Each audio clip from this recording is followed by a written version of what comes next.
हे गेल्या 8 महिन्यापासून पूर्ण राज्यभर पिंजून काढून जिल्ह्यामध्ये आंदोलन करून शेतकऱ्यांना न्याय भेटण्यासाठी मागणी करीत आहेत प्रत्येक जिल्ह्यामध्ये।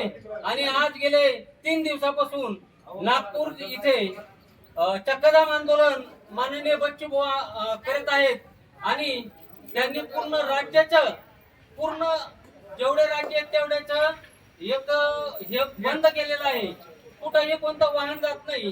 अशात त्यांनी दिव्यांगांना 6000 पेन्शन व्हावा आणि शेतकरी असेल यांचं कर्जमाफी व्हावा, शेतीमालाला भाव भेटावा, सोयाबीन असेल, कापूस असेल, परत मेंढापाळ असेल, शेतकरी असेल, प्रत्येक गोरगरीब जनतेसाठी अहोरात्र लढत आहेत। त्यांना जर स्वतःसाठी करायचं असतं तर कोणत्याही पक्षात जाऊन त्यांनी मंत्रिपद घेतलं असतं आणि आई सारामध्ये जगले असते, परंतु ते स्वतःसाठी काहीही करीत नाहीत, गोरगरीब जनतेसाठी करत आहेत। म्हणून आपण सर्व शेतकरी बांधवांनी, दिव्यांग बांधवांनी हे बच्चू भाऊंना पाठिंबा दिला पाहिजे।